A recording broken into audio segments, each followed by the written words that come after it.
Hello, Archie Dunlop here with Talking Astrology with Archie. In this video, I'm going to be looking at the weekend of August the 10th and 11th, 2024. And of course, I'll be looking at this weekend from the perspective of astrology and I Ching, and I'll be looking at the 12 signs. And I also want to consider the debate. So it has been announced that Kamala Harris and Donald Trump will be having a debate on September the 10th, hosted by ABC. As far as I can see, the time and the location have not yet been announced, but still it's going to be sometime on the evening of September the 10th. And I think that's enough to say something about this debate.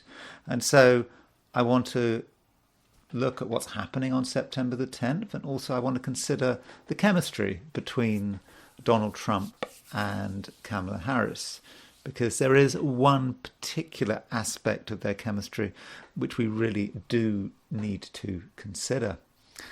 And aside from that, I actually want to look at one particular aspect of Kamala Harris's horoscope which I haven't really gone into before in any great detail, and that is the planet Uranus. The planet Uranus in Kamala Harris's chart is actually very important. It's not immediately apparent necessarily when you look at the chart how important it is, but I think actually it may be critical, and it may give some indication about how the election is eventually going to work out.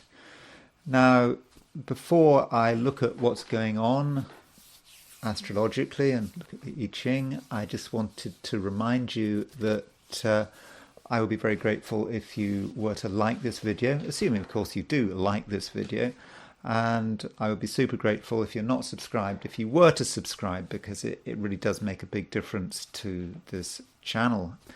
I mean, it's not so bad. I've got, I don't know, I've got 5,400 subscribers, which could be worse, but I would obviously like more subscribers. Getting to 10,000 subscribers does seem a long way, but if you can help, yeah, I would be really grateful. So let's look at what's happening this weekend.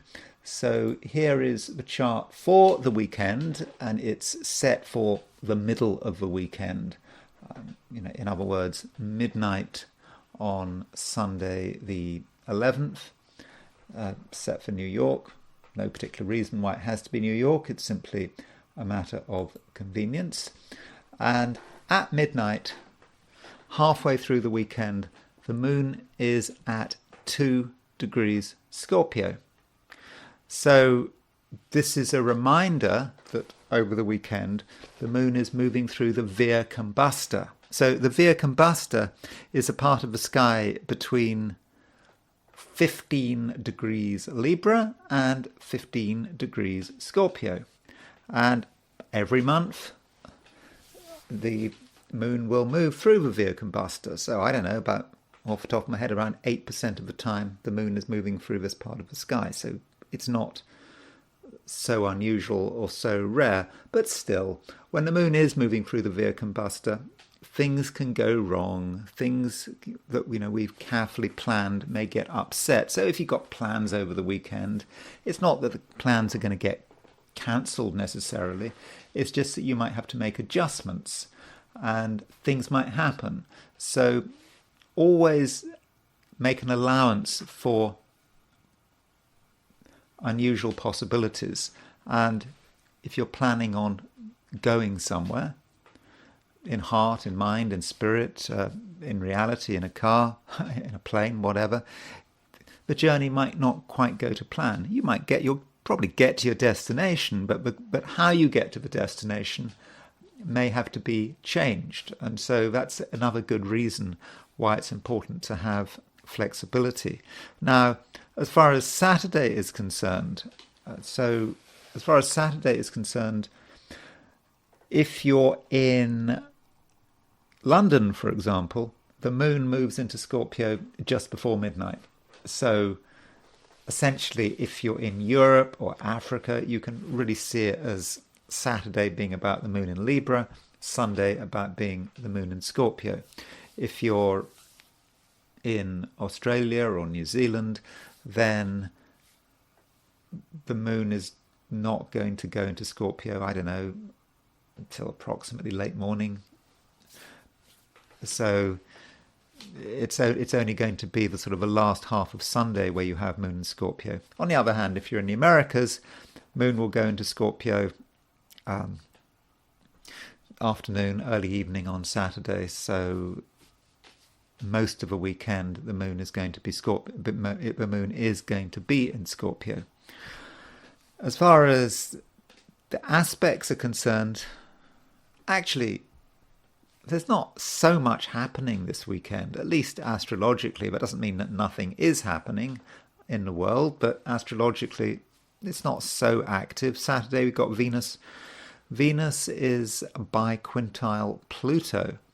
So there's Venus, there's Pluto. So that means that Venus and Pluto are approximately 144 degrees apart, which is 2/5 of the circle. So with Venus by quintile Pluto, it's perhaps what we're trying to create. Venus can be about style and what we look like. And so perhaps we may take the view that by doing something to our appearance, we can somehow have an impact. We can perhaps have a transformative impact. And we might want to make some kind of change.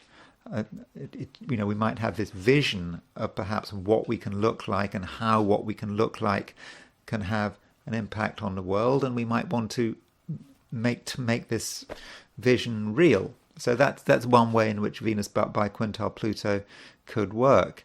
And I think that some of us might make a special effort to be sort of intense. We might feel that that's the right way to be, that we've got to give the impression that we're emotionally powerful. Even if we're not emotionally powerful, even if we're not too bothered about emotions, we might just want to give the impression that things are sort of more complicated than they actually are. And finally, I suppose Venus by quintile Pluto could be about money, and some of us might sort of be thinking about money and control and how we can use money and how perhaps we need to hold on to our money tighter, and perhaps we might feel that now is a time where we have to deliberately create structures to give us increased control financially. And the moon, when it moves into Scorpio, makes a square to Pluto, a bit like that biquintile between Venus and Pluto. Similar picture, a sense of, I suppose, wanting to hold on to our feelings, not wanting to reveal too much. Especially the moon is in Scorpio. So moon in Scorpio, has all that reputation for being intense and powerful and wanting to be in control and perhaps being a little bit brooding. And I suppose moon square Pluto is going to intensify that. And then as the moon moves into Scorpio, it makes sextiles to Mercury and Venus. So these sextiles between Mercury and Venus, I would have said, are pretty fortunate. Mercury and Venus as a pair are very communicative, very talented. They can be quite charismatic. And with the moon making the sextile to Mercury and Venus, I think that, we can make a good impression. And we don't have to give everything away. That's quite important. Just because we're dealing with something that we completely understand, but we're very good at, doesn't mean that we have to completely say everything we know about the subject. Possibly a good idea to manage the information. Give away a little bit of information, but don't give too much information away. But I must emphasize that overall, it's not a particularly busy weekend astrologically, and I'm kind of hoping that that's going to be reflected in the length of this video. I mean, the length of these videos has been creeping up, sort of moving towards the 2.5 hour mark, and I'm hoping this video doesn't last for 2.5 hours. Turning to the heliocentric picture, always good to see what things look like when you put the sun in the middle of the solar system, where it should be. And heliocentrically, I would not have said that there's necessarily a huge amount going on, but a couple of points. Mercury is kind of making a sextile to Neptune. So Mercury sextile Neptune. Remember, Mercury moves very fast. From a heliocentric point of view, it takes 88 days to go around the sun. So with Mercury sextile Neptune, there can be good insights, good intuition. It sort of works quite well with the moon also being in Scorpio geocentrically. And so with Mercury sextile Neptune, I think that we'll have a good understanding of other people and their feelings, and we can perhaps use this understanding, and we can get sort of insights. And Mercury sextile Neptune can also be very imaginative. Our ideas can move from one place to another, and we might have some interesting concepts which might be a bit otherworldly, but nonetheless they could be fun and inspiring. We also have Venus starting to make a trine to Jupiter. So heliocentrically, Venus is at 3:58 Libra this weekend. Jupiter is at 5:49 Gemini. Okay, it's going to take over the next couple of days into early next week. We'll see this Venus-Jupiter trine start to form. And it does link up with Pluto to an extent, so we kind of have a heliocentric grand trine. You can see Venus, Jupiter, Pluto, and I think it's possibly quite fortunate. There might be sort of evidence, maybe we feel, that things are getting better. There is a sense of perhaps optimism in the world as Venus makes a trine to Jupiter, that but perhaps the turmoil of the past is over, that things are things really are getting better. A week ago we had this stock market meltdown. I see that so far, things have recovered. All assets seem to continue to be close to their highs, so there may be just a general feeling of confidence, happiness. Maybe some people in the West are excited about Ukraine's incursion into the Kursk region of Russia. Maybe some people are thinking, this is a turning point in the war. The Ukrainians have finally got it together.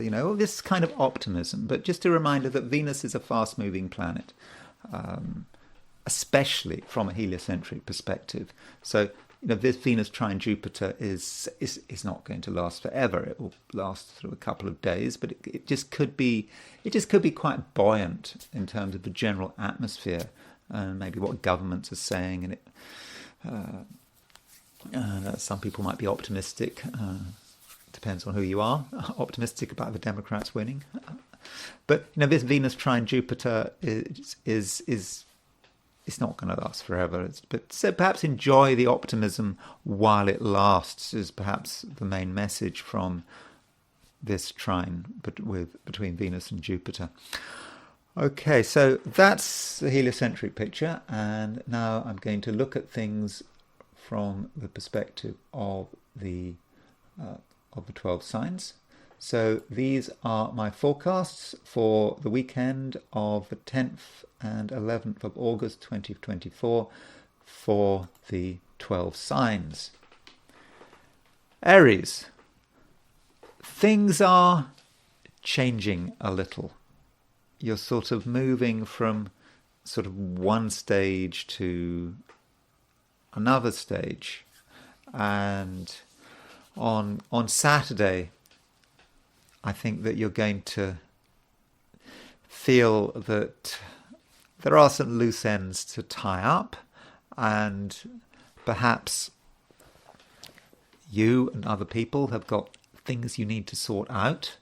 Yeah, I don't think it's going to be anything major, just remnants of perhaps old projects, old conversations. Conversations have to be finished, but it's important that you're not too optimistic about what you can actually get from other people. I think that you've probably reached maybe the end of a road. But I don't mean that in a negative way. It's you've covered as much ground as you possibly can with certain people, and if you spend too much time with them from now on, then there just might be a certain sense in which it's all going nowhere.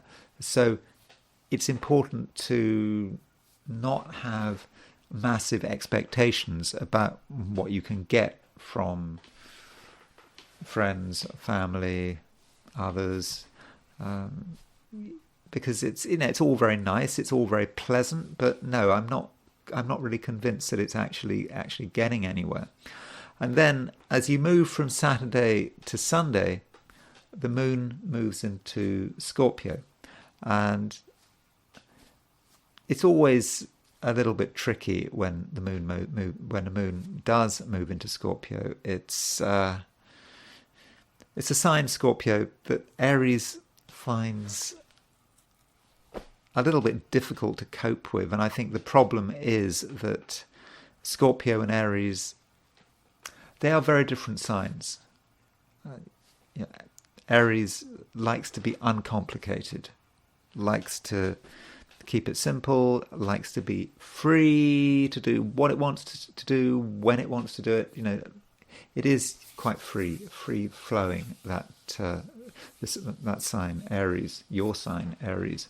Scorpio, by contrast, is just a lot more complicated, and things are slower, and you have to take into account emotional details, and it's just a bit slow and frustrating somewhere, but at some stage. But both Aries and Scorpio are ruled by Mars, so they do have a certain commonality there. And I think the challenge when the moon moves into Scorpio is to look at your strengths and look at them in a different way, and to perhaps see Mars as having another side. Mars is not just about instant action. It's about getting its way in a slower and more concentrated way. And so perhaps this is the real challenge of Moon in Scorpio, to maintain your ambitions, to want to do the same things, but perhaps not to be in too much of a hurry about it, and in the process to really take into consideration the complications of existence, the complications of living in a social world. And if you can do that, then I don't think it's such a bad thing that the moon is in Scorpio. And as you move through Sunday, I think that you're going to have new insights, and particularly if you can just stop what you're doing, just give yourself the time to understand what's happening around you. And if you can understand what's happening around you, then you'll be able to interact with other people in a really quite meaningful way. It's not about trivia. It's not at all about trivia. And I mean, there's a temptation to make things trivial right now, because Mars, your ruler, is in Gemini. It's very easy to respond to every situation by talking. That's almost the line of least resistance, and that's what Mars wants to do. Mars is your ruler. Mars is moving towards a conjunction of Jupiter. It's it seems that if you just do a lot of talking, you can deal with things, you can get around the problem, you can make things easy and simple. But I think that this Mars conjunct Jupiter, it's becoming strong, and I think it's going to be a big feature of next week. But I think you need to hold back. I understand loads of things you want to do, but perhaps right now you need to put them on hold and just take things slowly. And certainly when you're interacting with other people, it is important to take things slowly, to listen to what they're saying, to sort of pick up the vibes, and then you can slowly understand who they are and how best to deal with them. Taurus, you are feeling, for some reason, a little bit tense this weekend. I think it seems that you want things to happen, but you're just aware of many of the things which could really hold you back. It does feel that you are kind of surrounded by restrictions, and these are restrictions that you want to overthrow, and I think I can absolutely understand that, but you mustn't take things too personally. Just because it's difficult to get something done, it doesn't mean that the universe has particularly singled you out for special and maybe unpleasant treatment. That's not true.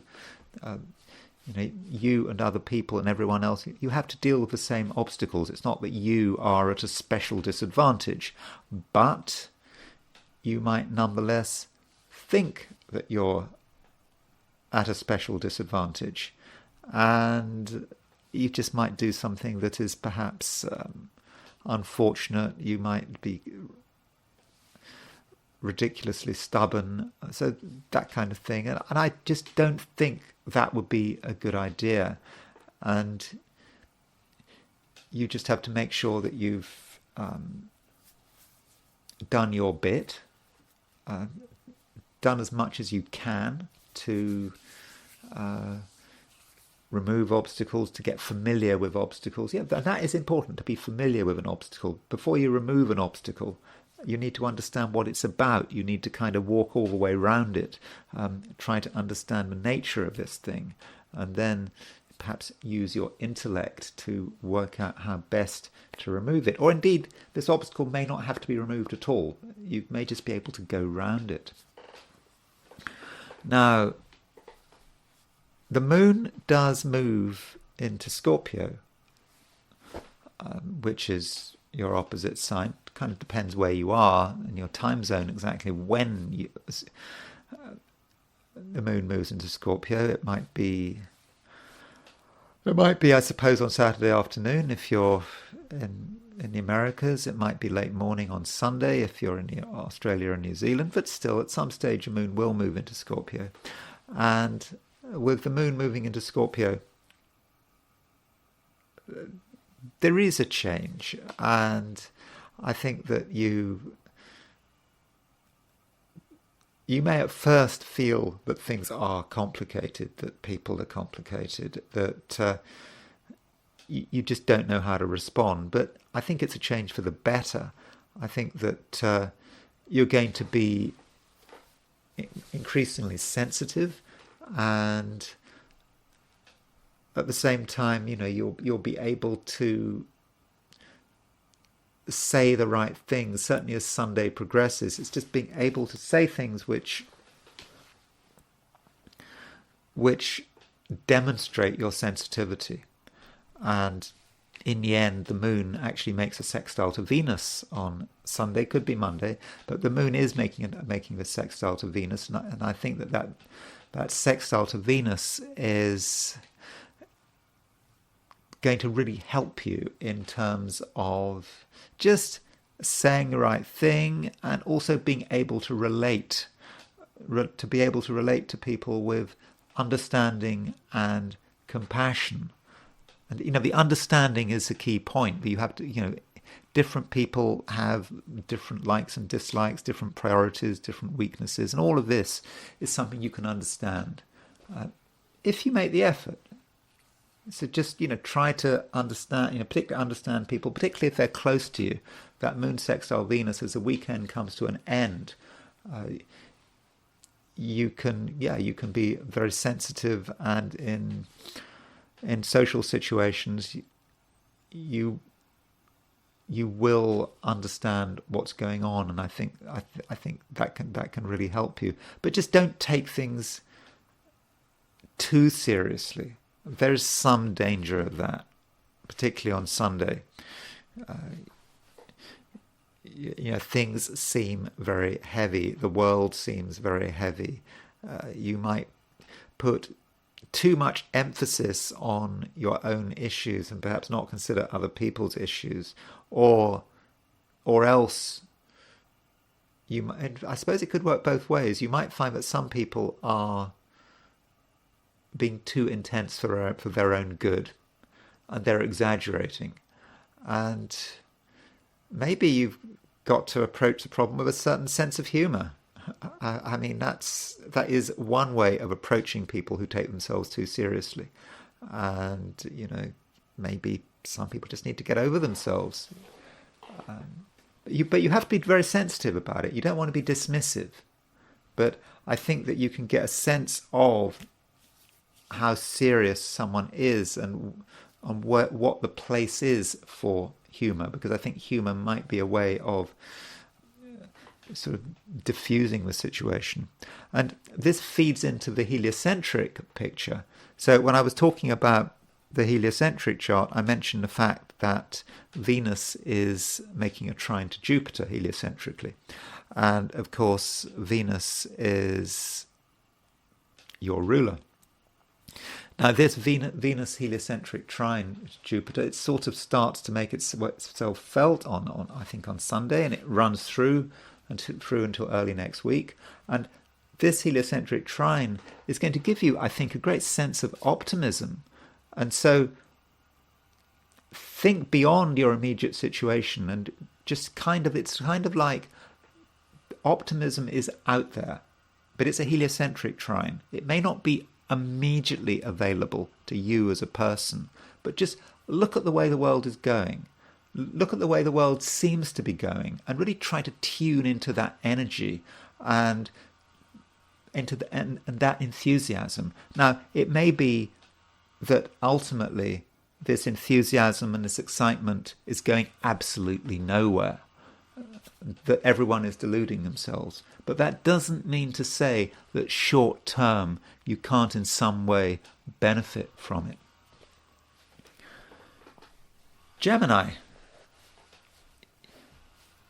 I think Gemini, you probably need to have a weekend that is relatively well organized, especially on Sunday.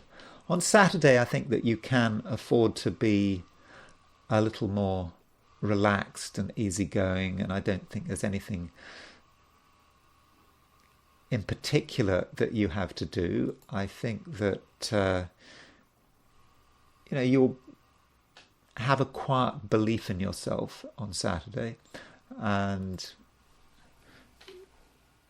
you'll have a sense of who you are and what you can do, and there can be some sort of gentle activity, and you can perhaps explore the limits of your abilities if you can. I mean, that sounds a bit extreme, limits, but you can just see what you can do, see how far you can go with something.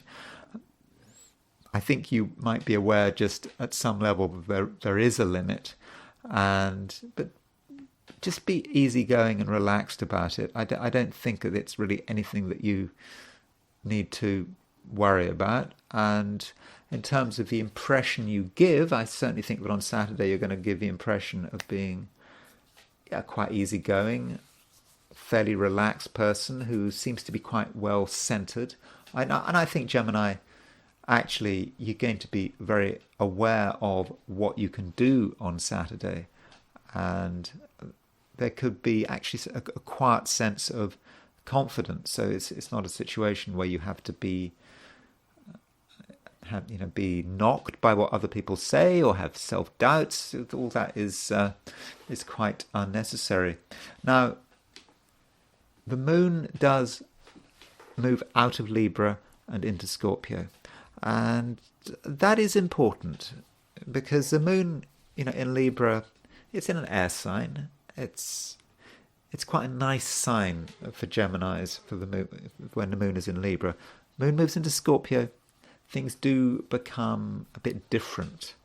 This is when you have to be more focused, more organized. You have to make a special effort to get yourself together, to make sure that really everything is in order, and you can't be too frivolous. Maybe you could be frivolous at the beginning of a weekend, but then by Sunday it starts to occur to you that actually there are some quite serious things that do need to be focused on. And when the moon moves into Scorpio, it makes a square to Pluto, and with that square to Pluto, it may be that something that you thought was a game suddenly becomes deadly serious. And what is a game? I mean, you look at the news, you look at what's happening in the world, and it's just easy as a Gemini to just observe it and to just almost make fun of it.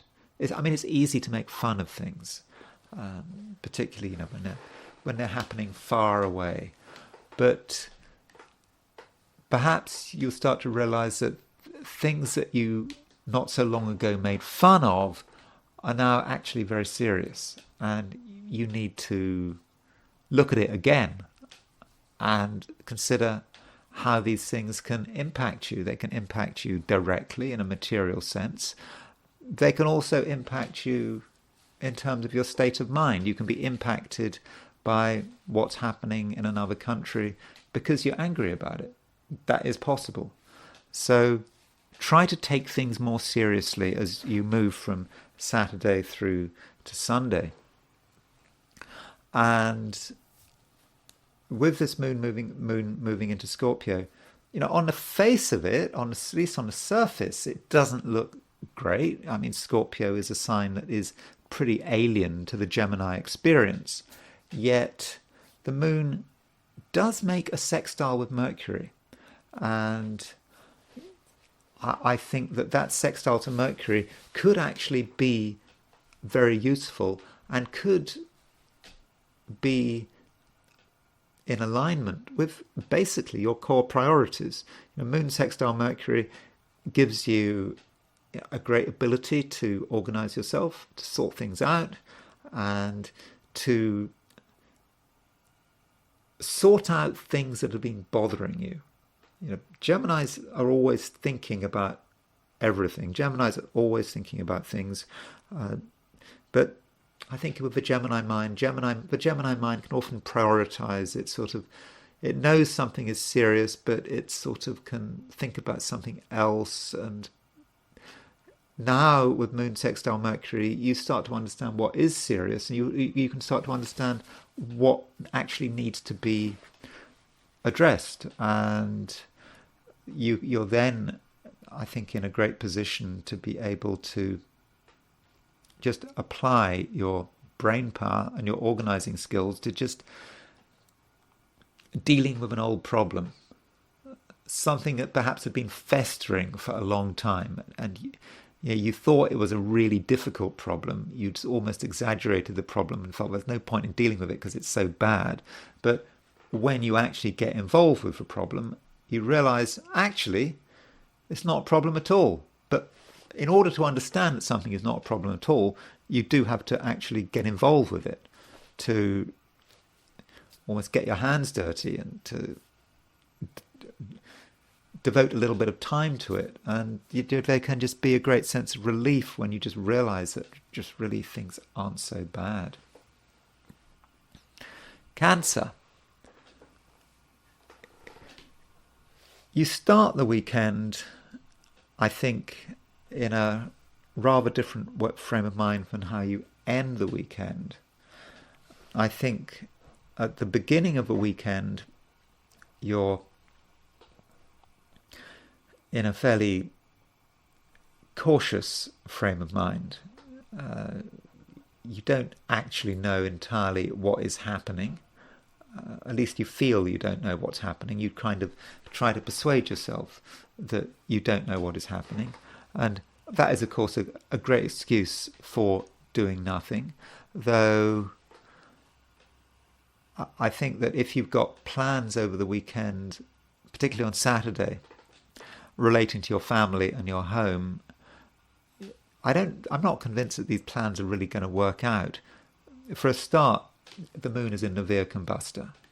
Remember what I said right at the beginning. The moon is, when the moon being in Navier Combustor, things can just happen which weren't expected. People can have changes of plan, and what you thought was going to be simple could be more complicated, and things might not just go anywhere. So if you've got ideas about Saturday, then maybe these ideas are not going to work out. I don't think in a particularly dramatic or destructive way. It's just perhaps a little bit annoying. But on the other hand, Cancer, if you have no expectations, then probably Saturday is just going to be fine. I mean, I don't think you'll accomplish very much, but does that really matter? Then there is a change, and this change is caused by the moon moving into Scorpio. I know that traditionally the moon doesn't work very well in Scorpio, but I think for you it will be a great relief when the moon moves into Scorpio. Moon moving into a water sign.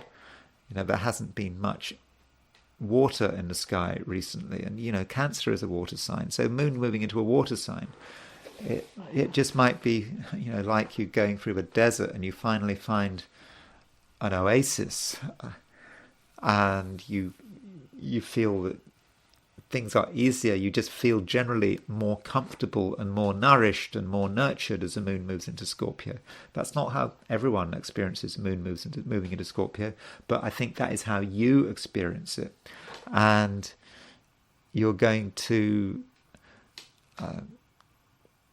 be better able to just tune into who you are and what you want, and at the same time you're going to have a capacity to deal with things that are complicated, that other people find too complicated. Other people just can't deal with the stress, with the complications. It just seems just too difficult. But if you're a Cancerian, it's straightforward. You get it, because you are in your element when the moon moves into Scorpio, and then the moon, as it moves through Scorpio, you can start to tune into who you are and what you can do, and because you have a good sense of your own feelings, and your feelings are relating to the world around you, and you don't feel out of place, that means that you perhaps feel that you can afford to take more risks. I don't mean physical risks, but the kind of risks where the cost might seem to be risking embarrassment. And you won't be so afraid of embarrassing yourself, because you'll know that you understand what's happening, and you understand other people's sensibilities, and so that means that you can be increasingly yourself, and you can communicate yourself, who you are, what you are as a creative human being, and you don't have to worry about negative feedback so much.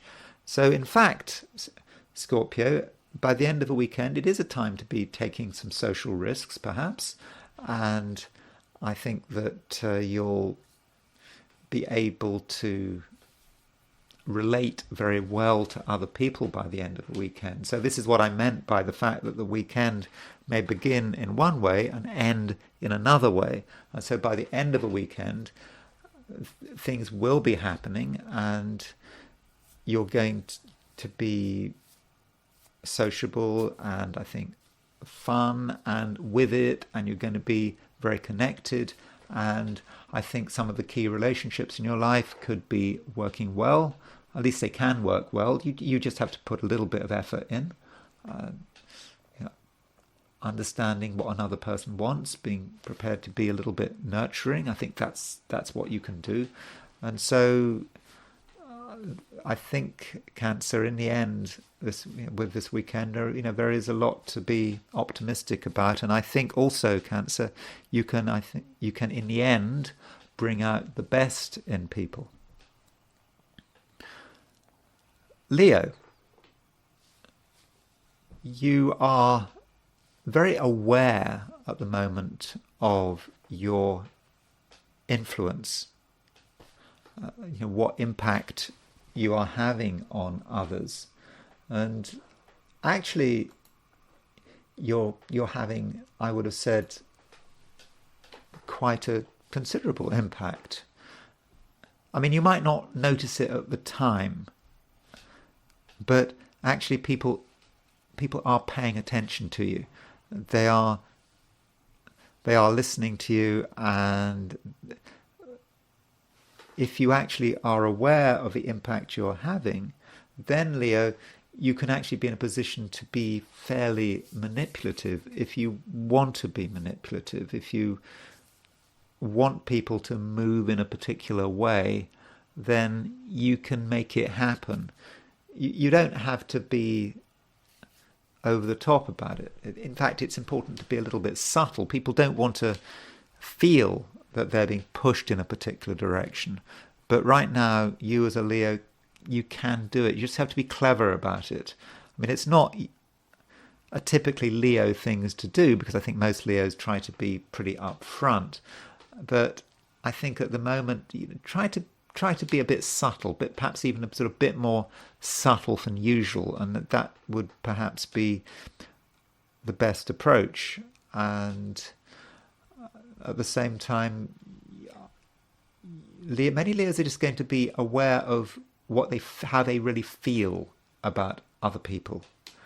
Perhaps you hadn't really been considering it, but now it's beginning to hit you that perhaps you really like someone for the first time. You really appreciate someone, or you may realize that you can't stand someone, that you spent a long time putting up with them and you hadn't really thought about it, but actually you can't stand them. And so be honest, at least with yourself, about what you think about other people. You don't necessarily have to act on your feelings, at least in the short term, but it's just important to just have this understanding of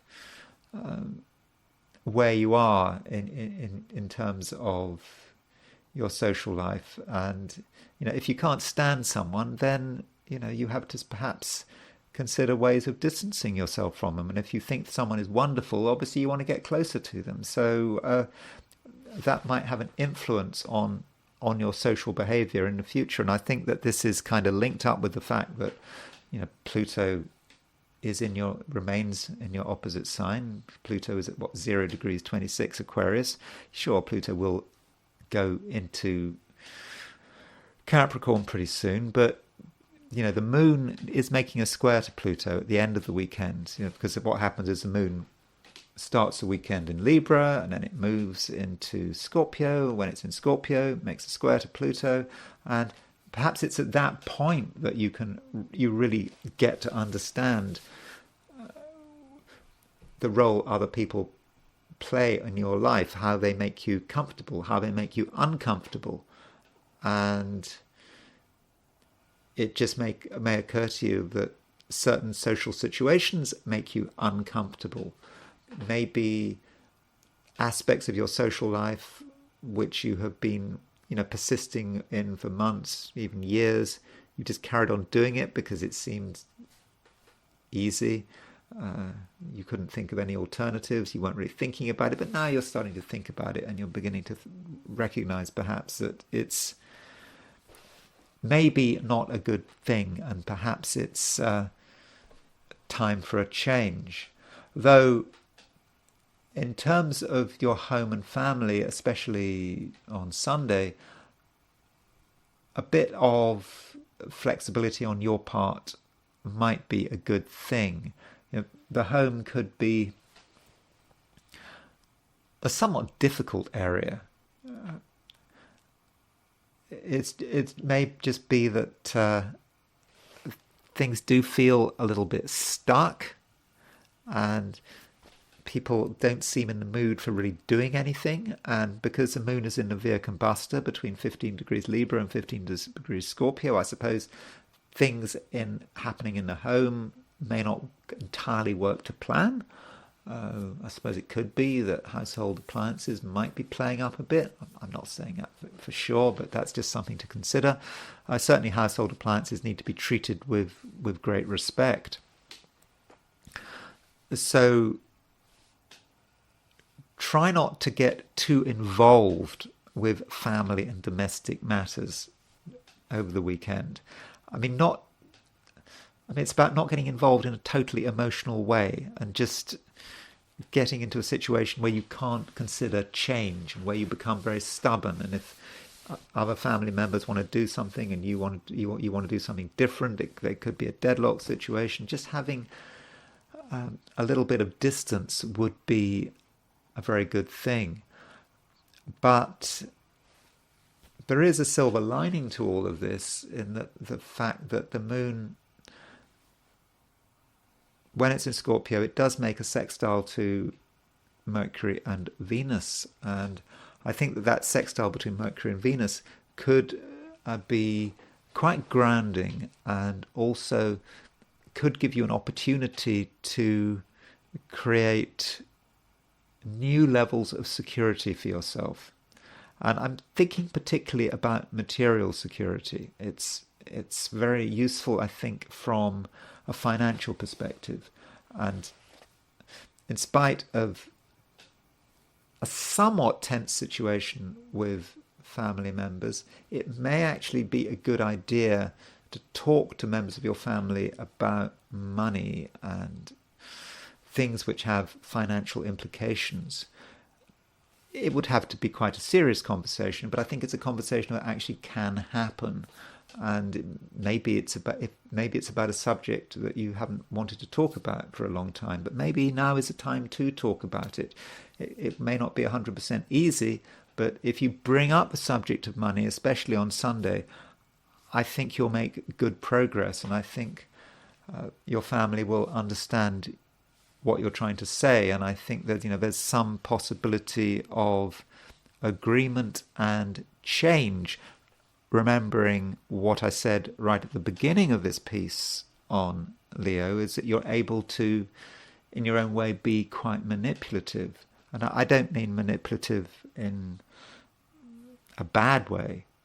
You can use your feelings and your understanding of human nature to bring people round to your way of thinking. And so that's something you can perhaps do in the end with your family, and perhaps specifically in the realm of money. Virgo,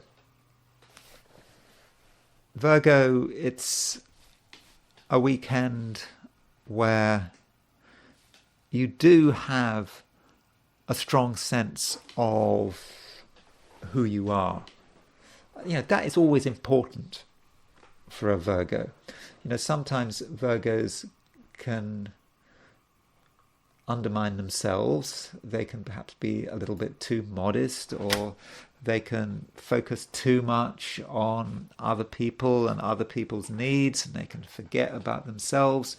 But I think this weekend, yes, you have a clear sense of who you are, and you also have an opportunity now to go back over some of your recent actions and decisions. And if you've made a mistake in the recent past, then this weekend you may actually have an opportunity to fix that mistake. So just because you've agreed to something or done something, and it's tempting to think that's it, you can't change it, but actually you can change it. So perhaps, Virgo, consider some of the decisions you've made, some of the things you've put into action over the last week or two, and yes, there is a way to change it, and that's very important. That's such a relief, isn't it? That you are not necessarily fixed on a particular path, that you can actually change it, and that there is a back button. There is a back button, Virgo, and that I think is fortunate. Okay, I'm not saying there's a back button for everything. Some things can't be changed, but many things can be changed. But don't leave it forever. That back button will disappear in the end. Aside from that, I would have said that Saturday is probably not going to be a particularly interesting day. I mean, okay, sure, things will be happening, but it just may be that things just aren't going anywhere. I mean, not in a bad sense, they're just not going anywhere. And in fact, if things are not going anywhere, that can be a bit of a relief, because there's not so much pressure. You don't have to worry about the destination. You can just kind of do what you please, I suppose. Though, as the weekend progresses, things do get more interesting. This is because the moon is moving into Scorpio. So, when the moon moves into Scorpio does depend on your time zone. It could be late afternoon if you're in California. It could be late afternoon on Saturday if you're in California. It could be late morning on Sunday if you're in Australia or New Zealand or East Asia, perhaps. So that does depend. But as the moon moves into Scorpio, I think you do develop a greater sense of purpose, and things that just seemed difficult to get together now can be put into action, and you're going to become more aware of what is wrong. Before, you didn't really realize, but fully, okay, you did realize that some things perhaps from the past need to be fixed, but I don't think it wasn't really that intense at the beginning of the weekend. But as you move into Sunday, it just becomes clear. You can see imperfection. Virgos are quite good at seeing imperfection, but you will see where things haven't been done properly, whether it's by yourself or by other people. It will just be obvious to you. And I suppose you then have to ask, how are you going to respond to the situation? You don't really want to respond to the situation just by, with nitpicking criticism. That's not going to help.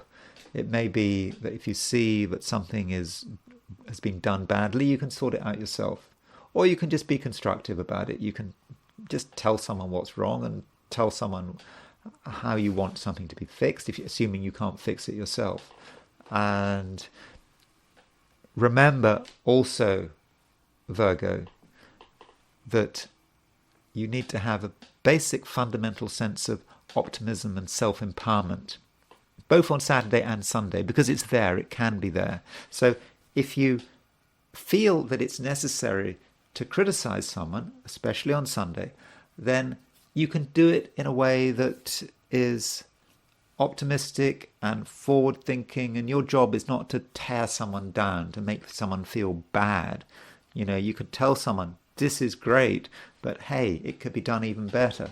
And so with that kind of approach, I think that you'll be you'll be making friends and you won't be losing friends, and you'll be creating an environment of stability.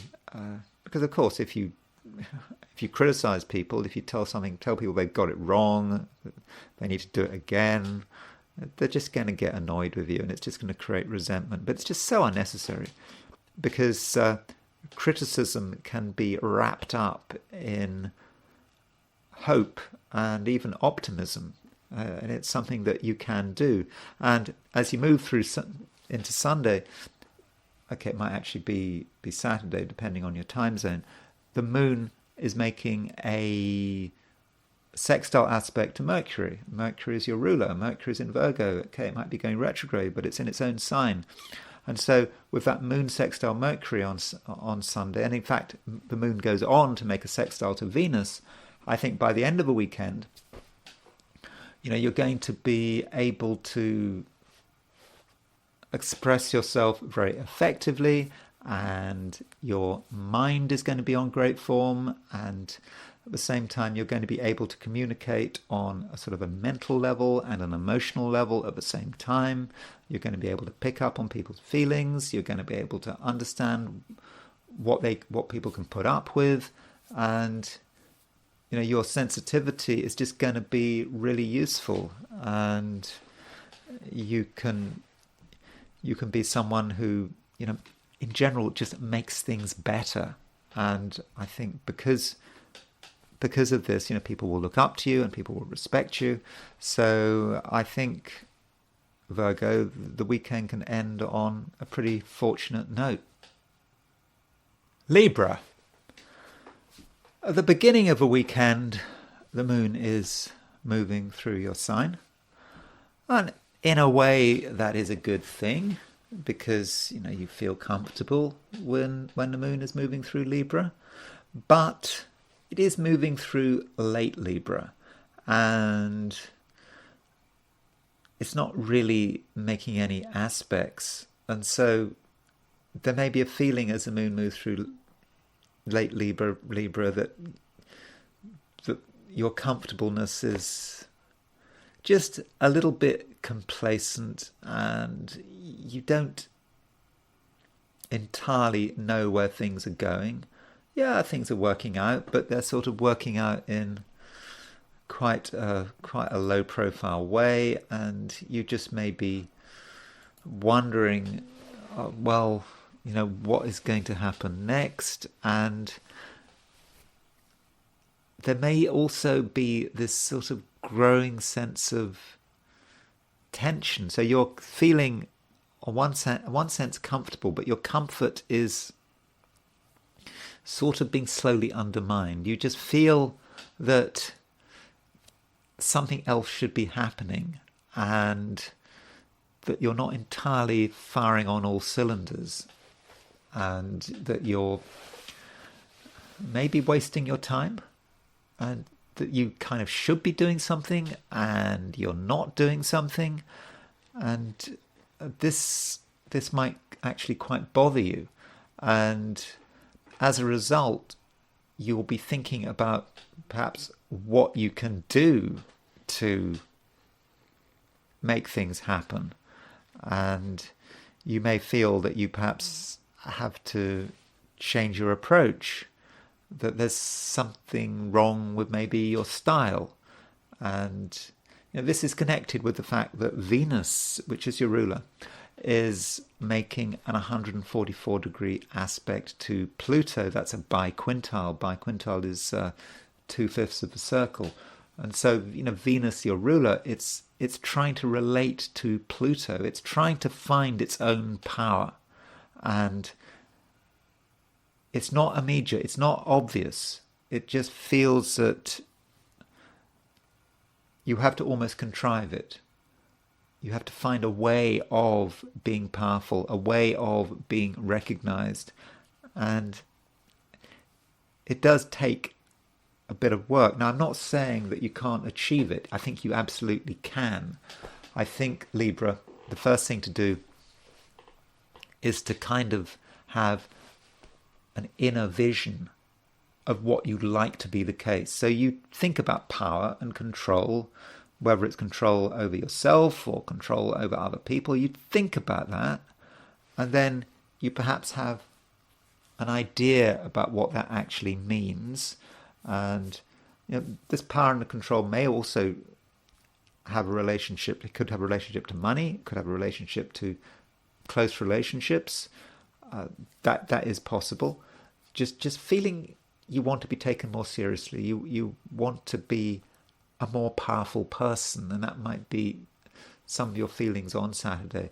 And I think it's absolutely okay to have these feelings and to just perhaps contrive it a bit. Think about how you're going to do it, how you're going to assert yourself. And if you start to have an idea in your head about how you can become more powerful, with that Venus biquintile Pluto, I would have thought that you can actually turn it into reality. The biquintile, it's a very human-made aspect. It can make things happen. And of course, creation starts with the idea. You have the idea, and then you can actually turn it into reality. And you'll probably be helped by the moon's movement out of Libra. Now, that might seem a bit sad. It's nice to have moon in your sign, but you can have too much of a good thing, can't you? And so when the moon moves into Libra, moves into Scorpio, and all of a sudden things just become more complicated. Of course, this sign change can happen late afternoon if you're on Saturday, if you're in the Americas. It could happen late morning if you're in Australia or New Zealand. It does late morning on Sunday, that is. So it kind of depends. But there just comes this moment when the moon moves into Scorpio, and you do have a greater sense of what needs to be done. And it feels that all of a sudden you're applying to something, and you're perhaps applying to who you really are. And now that might be the time that you can start to have an impact. And this impact can happen at all levels. So I think the financial level may be part of it. I think that as you move through Sunday, many Librans are going to be quite concerned about money. They're going to be thinking about who has the money, who doesn't have the money. This concern about money, it may not just be about the real need for money. It may be that money is a token of power. And if someone else has has financial control, it's all about power rather than the actual buying power of the money involved. So money is a substitute for power. And as the moon moves into Scorpio, I think that financial issues could take up some of your time, but you just have to remember what I was saying about it being a token for power. What really matters is about your power at every level, not just the financial level.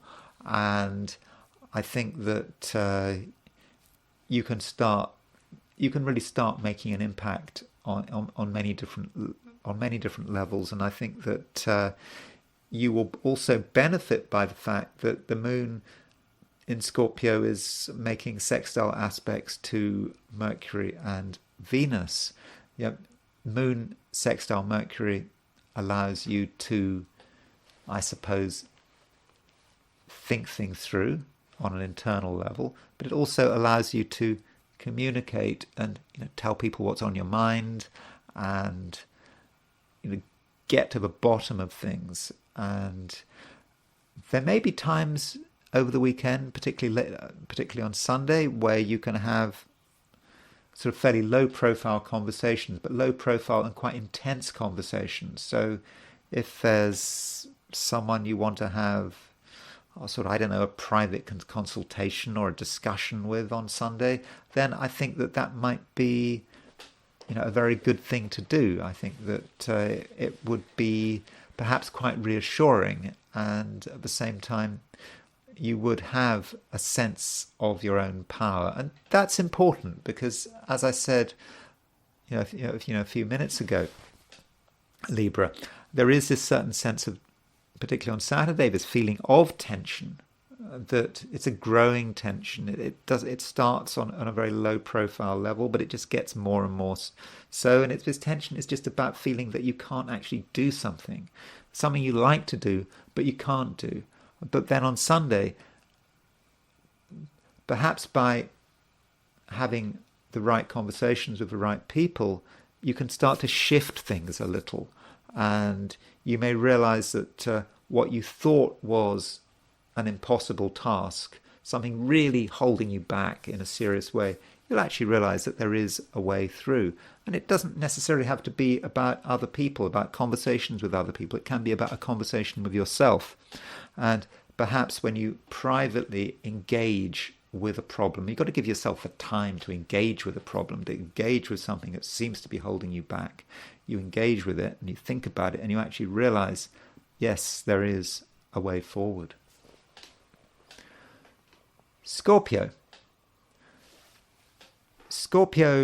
you, I think, are now really starting to feel the fact that Mars is making a conjunction to Jupiter. Remember, Mars is your ruler.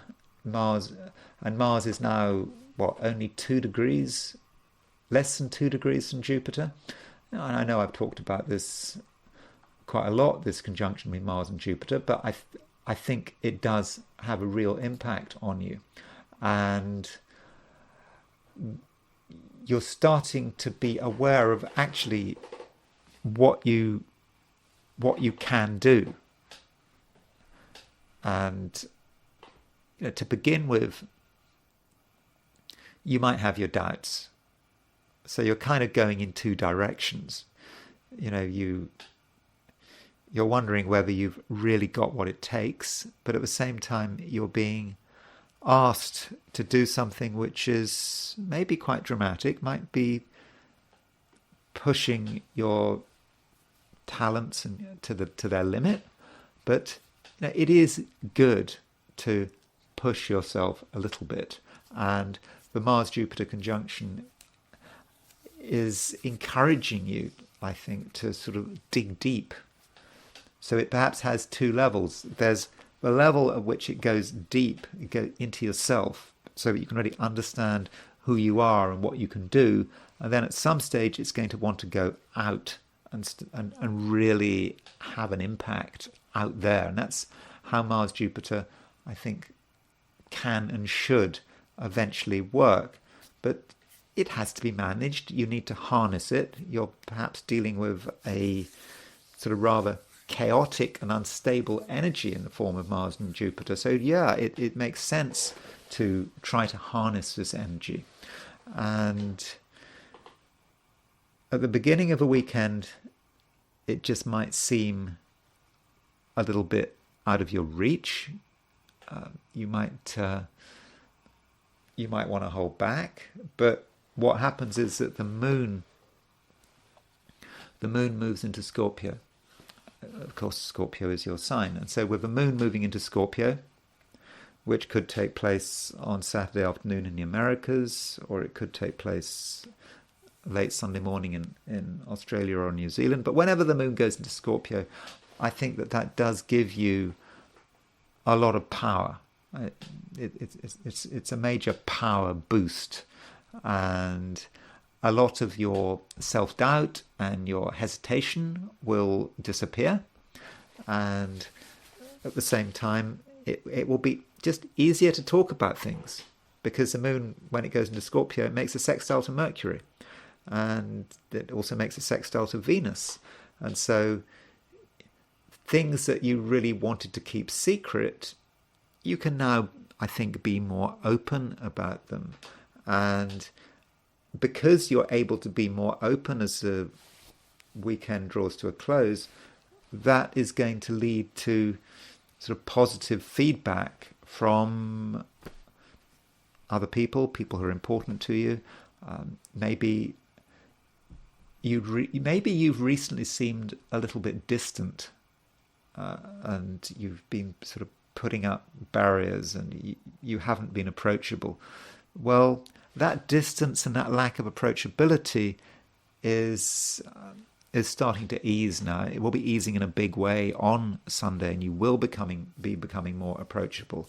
And Scorpios, of course, always they put great premium on their boundaries, but you can afford perhaps to allow your boundaries to be a little bit more porous. Of course, it's not a good idea to have totally porous boundaries, provided you've got your defenses, but you can raise the drawbridge when necessary, but sometimes you can put down the drawbridge, and perhaps as you move through Sunday, the drawbridge can come down, and you are going to become, I think, more approachable, and at the same time, you're just going to have a sense of your inner power. And I think that the fact that the moon makes a square to Pluto, that does make you powerful, but there's no need to be too intense about it. Sure, you can be intense because you are a Scorpio, but you don't need to take it too far. And I think in most cases, you're going to be able to trust people, certainly to a greater extent. Of course, you should never trust people just for the sake of it. But I think at the very least you can be more trusting. And if you can be more trusting as you move into Sunday, I think that means that the various people in your life are going to appreciate that. And there's going to be more scope perhaps for closeness and intimacy. But always you'll be in control. Sagittarius. You are perhaps feeling that it's time to have a rain check, maybe. I mean, you can't be everywhere all the time, and there just may be times when you just need to have a break, recharge your batteries. It's a complicated world, and just accept that it's a complicated world, and you don't feel that anything necessarily has to happen. And, I think that is especially the case on Sunday. I mean, on Saturday, you may be trying to be sort of friendly and sociable, but I'm not convinced it's going to get anywhere. So, if you're going, for example, on Saturday, if you're socializing on Saturday, if you're going to a party or whatever, you might just be disappointed. Everything might be there, the food might be there, the drink might be there, the people might be there, but still nothing much is going to happen. It's just going to feel flat. So if you are invited to parties or social gatherings or whatever on Saturday, maybe you should reconsider. It's not because anything bad is going to happen. It's just because you just might not enjoy yourself, and it just might be a waste of time. So that, I think, Sagittarius, is something you should consider. I mean, it's not going to cause any harm, I don't think. You can, if you want, you could try, but I just don't think that you'll accomplish much. And I think it's also possible, Sagittarius, that you may not be good company. I mean, I know that Sagittarius is supposed to be good company. That's, in a way, the essence of being a Sagittarius. But you can't be in good company you can't be good company all the time. And just at the moment, Sagittarius, you may be wanting to take things in directions that other people don't want to go. The things you want to talk about, the things you're interested in, may not be the same as what other people are interested in.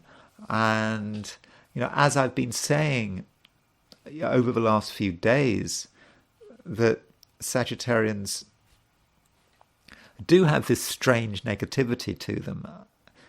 I mean, I think you actually quite enjoy this strange negativity. You do like to focus on what can go wrong. You don't want to be positive for the sake of it. And again, I know Sagittarians normally like to be positive, but maybe not at the moment. And so you might find that other people, to an extent, recoil from you. Not in a dramatic way, but when they interact with you, you just may not be much fun, or Again, there might just be something about you that's ever so slightly disturbing. Now, that doesn't mean that you have to completely isolate yourself. Perhaps there are kindred spirits out there, people on your wavelength who have a similar view of the world. Well, okay, then you can hang out with them. But ordinary, normal people might just find you a bit difficult to deal with. And as the weekend continues, we see the moon moving into Scorpio. Remember, Scorpio is the sign just before Sagittarius, and so with the moon moving into Scorpio, you may feel that now really is the time to step back, that there's absolutely nothing that you can do, at least nothing you can do in a public and social sense. I think that view is not 100% correct, because the moon does make a rather nice aspect to Mercury. Also makes a nice aspect to Venus. Moon makes a sextile to Venus and Mercury. And that moon in Scorpio does make you quite insightful. You will have insights into what is happening. And there are going to be many ways in which you can gather information. And you could say that if you decide to withdraw socially, what you would be doing is you would be closing down a channel of information. And so that would be a shame, because it is a time when information is coming your way. It can come your way. And so perhaps you have to make some effort to interact, not necessarily because you'll enjoy yourself, but because it might be useful. You don't have to be an extrovert. You don't have to be the center of attention. You can just be there. And if you just be there, you can start to understand what's happening. And at the same time, the people who understand you, the people who really understand you, the kind of people are not going to be put off by whatever you're saying or choosing to say over the weekend. The people who really understand you will appreciate you, and they'll appreciate you especially on Sunday. You'll be good company for the right kind of people. Yeah, maybe not for normal people, but for the right kind of people, for your kind of people. The people who really know you, who really trust you and really respect you, then you can be great company. It might be intense company, but you certainly can communicate, provided it's at your level. I think that is the point, Sagittarius, that you're not really in the mood this weekend for compromising. You're not in the mood for talking about things that other people want to talk about. You're not in the mood for moving onto someone else's level. Maybe it's moving down to someone else's level. You can't do that. It has to be on your level. It has to be done your way. And provided communication happens on your level, and particularly communication with other people, it has to happen your way. And if it happens on your way, and you're dealing with people who are understanding enough to be on your level, then it can be fine. And you don't have to be a complete hermit this weekend, though I do understand that on Sunday some Sagittarians might be tempted to be hermits. Capricorn, you're possibly going to feel that you can take a few more risks this weekend. I think that, overall, Capricorn, you're known for your caution, but I don't think there's any great need to be cautious. Obviously, always a bit of caution is required, but I don't think you need to have too much caution. And I think that you can enjoy other people's company, especially on Sunday. I think that Saturday you may just feel that it's all a little bit of a damp squib, maybe. I mean, you have ideas on Saturday, that's for sure.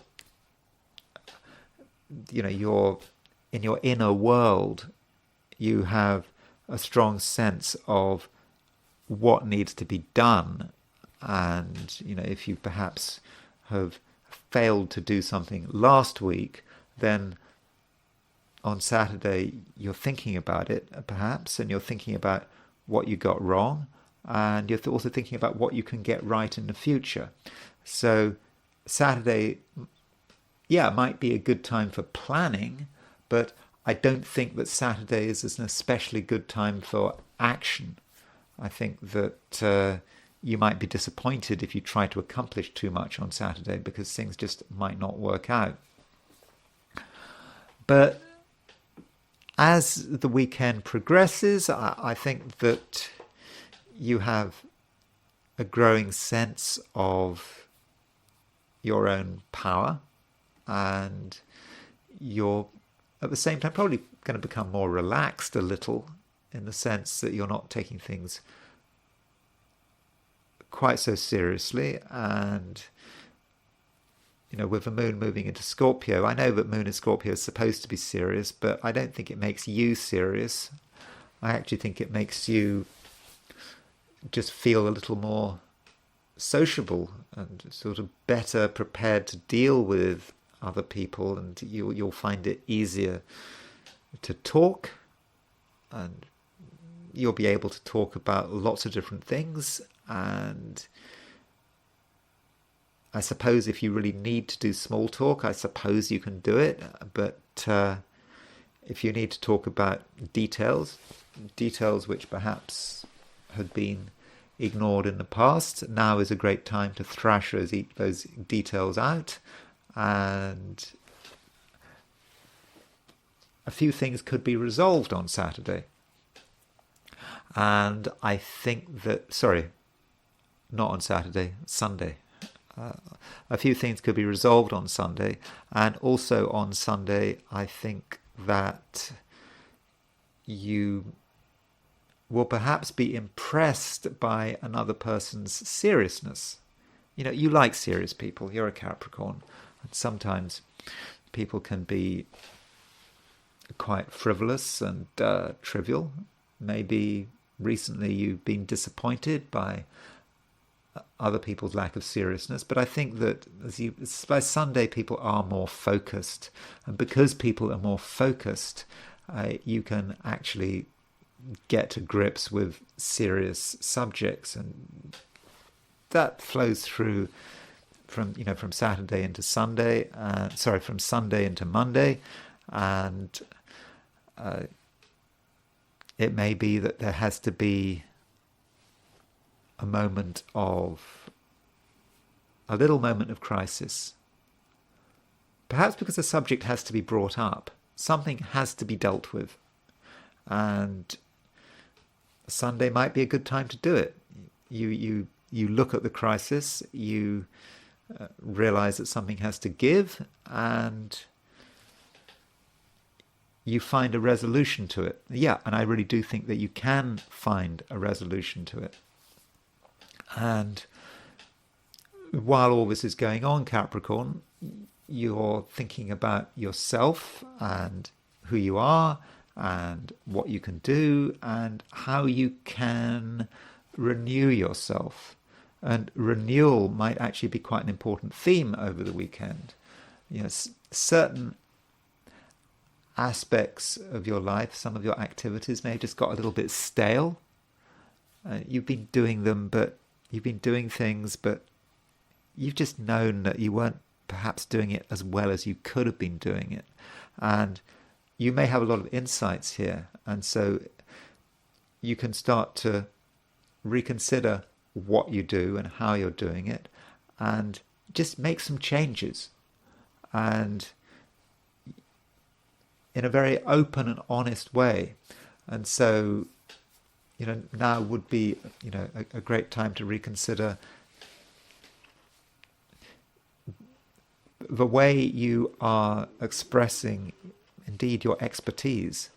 Yeah, you are an expert in several areas, but there's no need to be complacent. And I know I've talked about this to you over the last week or two, but I would sort of continue on this theme and say that over the weekend it might feel as if it's becoming particularly pressing, but still this process of renewal, Capricorn, is really going into full swing, and you are, I think, starting to really take into account of how things are changing around you and how you need to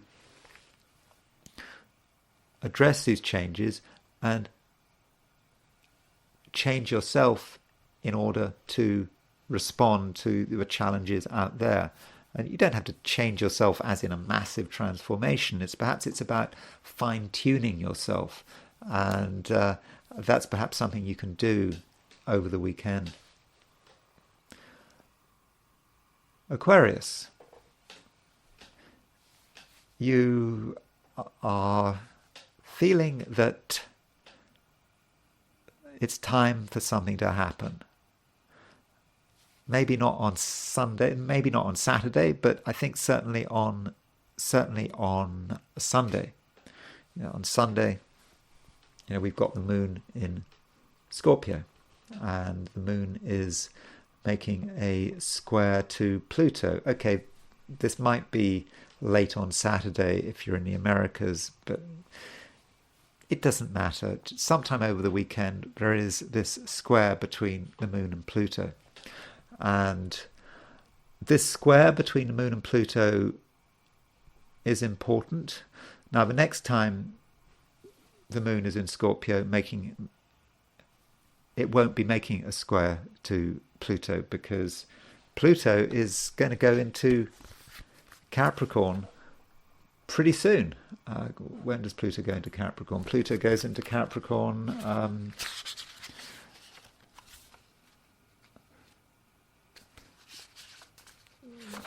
Pluto goes into Capricorn, 3rd of September, something like that. Right at the beginning of September. So the next time the moon is in Scorpio, in a month's time, Pluto will not be in Aquarius. It will be in Capricorn. So you're not going to get next month moon in Scorpio square Pluto in Aquarius.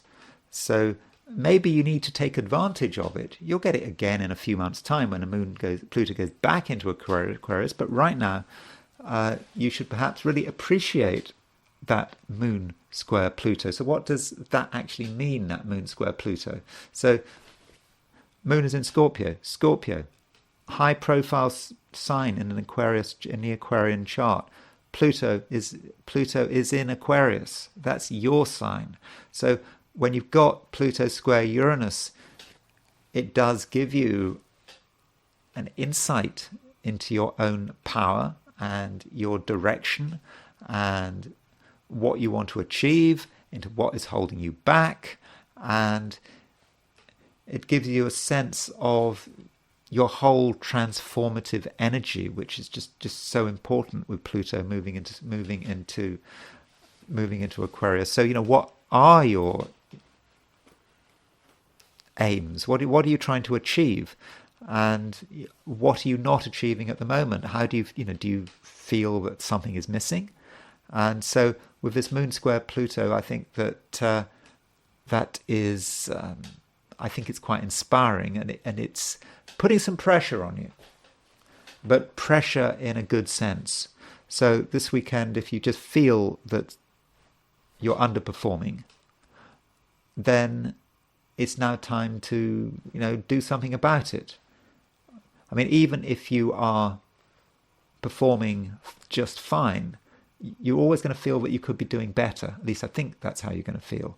So Aquarius, do be ready to try to move yourself up to the next level, and have that inspiration to really propel you forward. And the moon in Scorpio on Sunday, it makes a sextile to Mercury, and that sextile to Mercury allows you to really utilize your brain. I mean, that's what Mercury is about. It's the mind. And Mercury is in Virgo, well placed in Virgo. And with Moon sextile Mercury, you can do, I think, some really very powerful analysis. I suspect that it's a kind of analysis that really doesn't need anyone's help. It's just something you're doing on your own. You're considering things. You're asking yourself a lot of questions and just feeling you need answers. And once you get this all together, you'll just know that the sky will be the limit.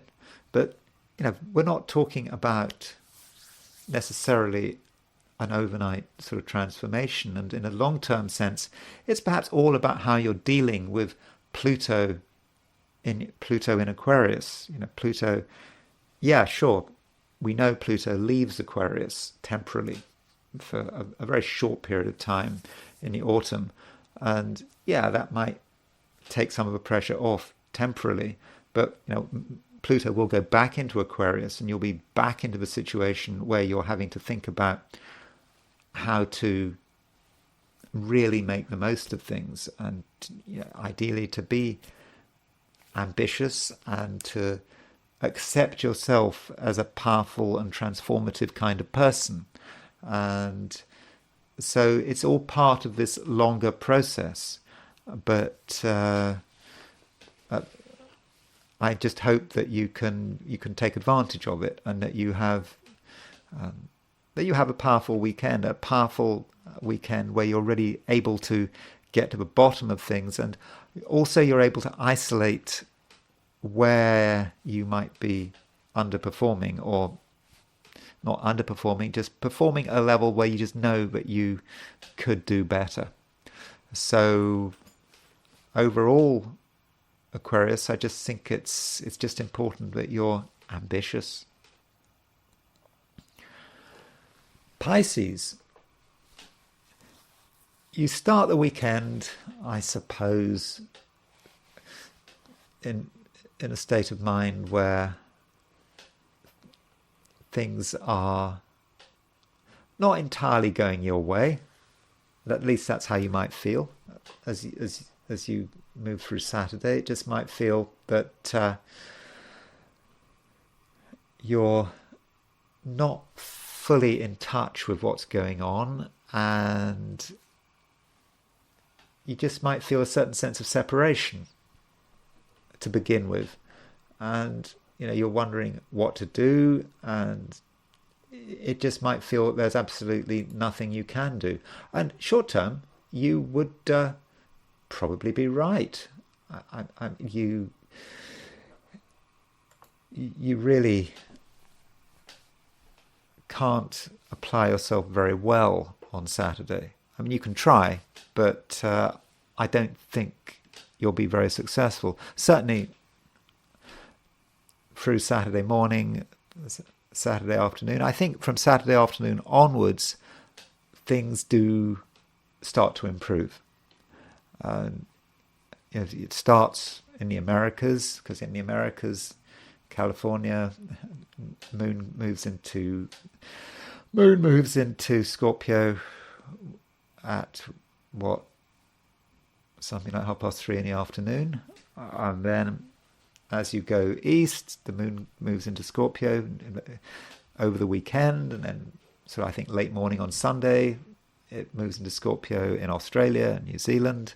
And so as the moon moves into Scorpio, it certainly does depend on your time zone, you're going to feel a greater sense of power and agency. Moon in Scorpio does have a certain bad reputation, but that's kind of a bit unfair. And the key point about the moon in Scorpio, it is a water sign. You're a Pisces. Moon is now in a water sign, and so that finally gives you something to get your teeth into when the moon goes into Scorpio. There's something to apply yourself to, and I'm not saying it's going to necessarily make things simple. It is quite a complicated placement, Moon in Scorpio, but at least you've got something to focus on. Okay, that first thing that you might be focusing on is something that is perhaps difficult to deal with. It might be over your head, at least to begin with, but it's still something real. And you're going to feel more alive, I think, with Moon in Scorpio. And then, when as the Moon gathers pace through Scorpio, it makes a sextile to Mercury, it makes a sextile to Venus through Sunday and perhaps into Monday. And this is a time when you can start to understand what is possible. And you're going to be, I think, helped by other people's constructive attitude, or rather, you're going to be in a better position to get on with people, to perhaps meet them, talk to them, and you will be clearer in terms of what you want. And at the same time, if you're in a relationship with the Moon moving into Scorpio, making a sextile to Mercury, I think that Moon sextile Mercury is going to be very helpful. And so if there's some subject that hasn't been discussed, it may be a difficult subject. It may be a subject that needs to be discussed in order to move a particular relationship onwards. So that thing can be discussed. And I think with Moon and Scorpio, sextile Mercury and Virgo, it's a good time for discussing things that are complicated, things that are difficult, things that in the past might have just seemed just too heavy. But now, Pisces, I think you can really start to address them. And at the same time, Pisces, you're able to, you're able to discuss really quite difficult subjects. Subjects that relate to key fundamental issues relating, I don't want to be dramatic, I don't want to say to connect to life and death, but just issues that just other people don't want to deal with, but you've always been able to deal with them. That's perhaps been part of what's been going on over the last week, that Pisceans have been having moments of negativity and almost kind of enjoying those moments of negativity, but at the same time they are serious.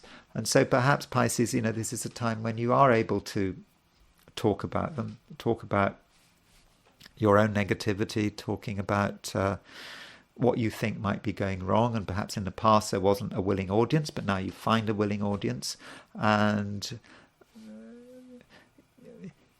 you're perhaps being taken seriously. And if you've got any predictions to make or forecasts to make, then you don't have to always be the Cassandra. Cassandra is, of course, was she the Trojan woman? She always made prophecies, but no one listened to her. So that was the curse. She could make accurate prophecies, but no one would listen. But now, Pisces, I think people are listening to you. And overall, I think the weekend should end on a fairly satisfactory note. And those are my forecasts for the 12 signs. And I'm now going to look at the weekend from the perspective of the I Ching. So I asked the question, what is the weekend going to be like for those watching the I Ching section of this video? And the first hexagram I got was number 54, the marrying maiden. So the marrying maiden gives us the idea of someone who is very keen to get married, someone who is overly keen to get married. Now, in terms of everyday life, this is a situation where, we're being pushed to do something, where we're being pushed to make a decision. Perhaps we're pushing ourselves to make a decision, and it just might feel that there's a little bit of hurry, but there may be a certain indecent haste to the situation, and in fact we need to sort of pause and say, hold on, is this such a good idea? So if we're in a situation where we're being pressed to make a decision, or someone seems a little too keen for whatever reason, then our alarm bells should be ringing, and we should say, hold on, is this such a good idea? And I suppose this might specifically seem to relate to relationships. So if there's some new relationship you're involved in, it needn't just be a romantic relationship, but if the other person seems to be very keen, then that is a warning sign. And so, we don't have to be in such a hurry. Now, this is moderated by some moving lines, and we do have a couple of moving lines, and the moving lines actually aren't particularly unfortunate. And the fourth line moves, and with the fourth line moving, it is potentially talking about a relationship, and it's about being a situation where someone is waiting for the right relationship. The symbol is, I suppose, of a woman waiting to get married, but she's not going to marry anyone, and she's going to wait for exactly the right person. Now, we just have to sort of use that symbolism for other things. So if there's something you feel that needs to be done, or for example, I don't know, let's say something is wrong with your house or needs to be fixed. The first thing to do is you call the first number you can get hold of, but you've got to be patient. You need to take the time to make the right contact, whether it's romance, fixing some household appliance, looking for a friend, whatever it is. Just may not even be about people, just maybe about solutions, or it just doesn't have to be the first thing that comes along. You might feel you're in a hurry. You might be pressurized to make a decision. Someone might be saying, hold on, sign on a dotted line. But you have to wait until you've actually found the right person, or the right answer. And then we have the fifth line moving. In the I Ching, the fifth line tends to be fortunate, regardless of the hexagram. Not always, but it tends to be fortunate, the fifth line. And the fifth line is talking about humility. It's certainly not being in a hurry, but it's just also talking about the importance of modesty. And so whatever we're doing, is, especially if it's us being in a hurry, we need to be modest. It's not a time for to show off what we can do. It's not a time to have airs and graces. And there may also be a hint here that if you are thinking, particularly in a social situation, that you need someone, or you want someone to fix them, whatever reason you might want someone, but you don't quite know who you want, you shouldn't have particular ideas about who this person should be. So going back to the I Ching, way of looking at it would be a king who has a daughter, and he marries her off to someone of a lower station, and that's fine. That's considered to be fortunate with the fifth line moving. What that might mean in terms of the here and now might be that the kind of person who can resolve something or can fill that need, whatever that need is, may in some respects be someone who is quite humble, who may be, I don't know how class orientated you are, but someone who in some way is below your station, who perhaps at some level doesn't seem, maybe they don't seem well educated, or they don't seem particularly sophisticated, but that doesn't mean to say that they're not the right person. So you have to consider that, regardless of the situation. Don't have fixed ideas. Just because someone doesn't, for example, wear a suit and doesn't have a nice accent doesn't mean to say that they can't be trusted. Doesn't mean to say they're not the right person. And anyway, this hexagram 54, the marrying maiden, it does move, and it does move to hexagram 60, which is limitation. And this reminds us that we do have to be aware of our limits. So however keen we are to do something, to get something done, we have to be aware of our limits, and whatever we're trying to achieve, because we may be starting to think about lots of different possibilities. And the I Ching warns us here about having too many possibilities. We do not have infinite possibilities. And actually I was thinking that this is actually quite a good metaphor for astrology limitation, because we think about astrology and freedom and all this stuff you can do, look at the potential of the chart, but that's not how I see it. I think actually a lot of what the chart is about is providing limitation. There are certain things we're good at, certain things we can do, and it's shown in our chart. There are certain things we shouldn't be doing. If we have infinite possibilities, we have nothing. And so whatever we're trying to do over the weekend, we can't do everything. We have to work out what matters. And once we realize what matters, going back to the previous hexagram, we will be in a better position to get the right level of assistance. And because it is there, but we can't. If we believe that our possibilities are endless, then we will get absolutely nowhere. So we do have to think about what is possible and what is not possible, and what we can do and what we can't do. And I think that is very important. But at the same time, we don't want to torture ourselves about it, because the I Ching just says, beware of galling limitation. Don't, for example, go on a fast if a fast is really hurting. Don't beat yourself up about it. Don't limit yourself to a point where it becomes really, really painful.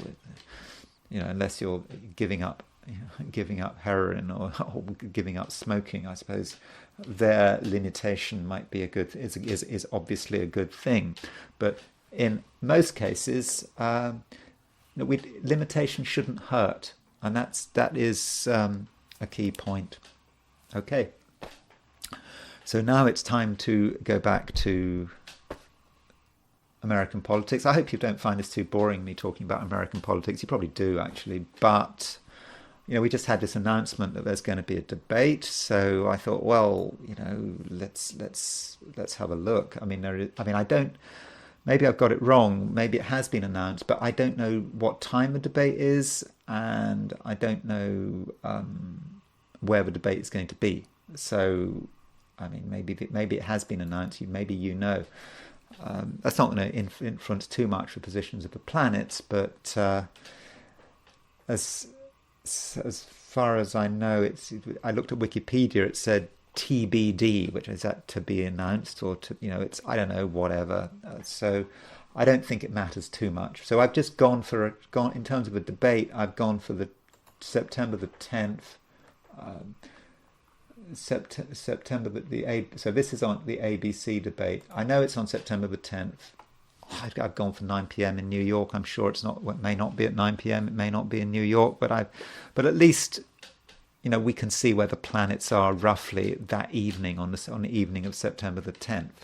And the planets show us that we've got the moon square Saturn, The moon, in fact, the moon is,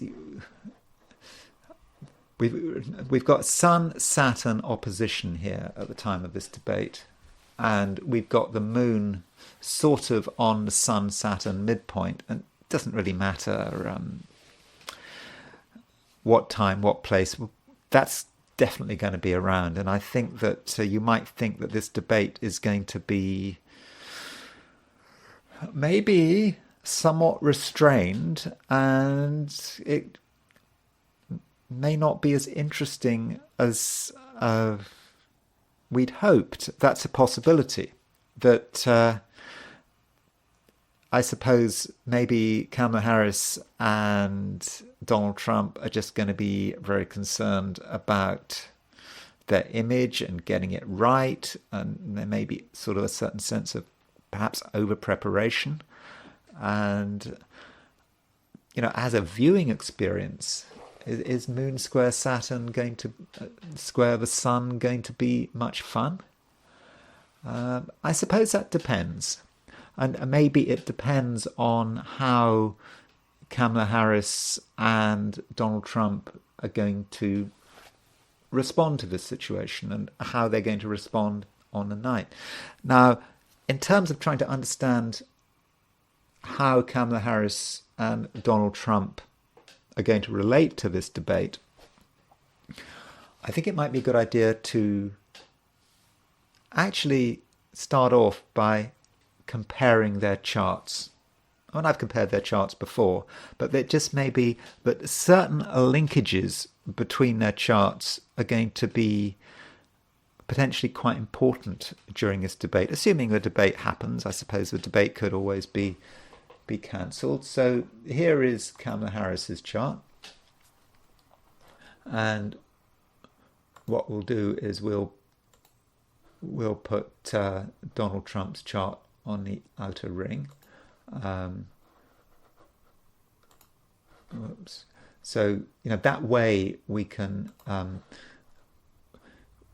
perhaps see what configuration in their charts is likely to manifest. So Donald Trump is on the outer ring. So here is the synastry between Donald Trump and Kamala Harris. I put Kamala Harris on the inner wheel, and there is a fair amount of synastry between Donald Trump and Kamala Harris. Remember, for a start, it's kind of incredible, isn't it, that Donald Trump and Kamala Harris were both born on full moons. I mean, traditionally, I don't know, being born on a full moon could be somewhat unfortunate, but they're both born on full moons. So Donald Trump has his sun at 22, 23 Gemini, and he has his moon at 21 Sagittarius. So that's a fairly close full moon, that sun-moon opposition. That Donald Trump's moon in Sagittarius, I think Donald Trump communicates more from his moon in Sagittarius, from his Mercury in Cancer. I mean, we don't really talk much about Donald Trump's Mercury in Cancer, but both the moon and Mercury are communication planets, and I just feel that is really how he communicates. Now, Kamala Harris has an even closer full moon. She's got moon at 27, 28 Aries. She's got the sun at 27 or 28,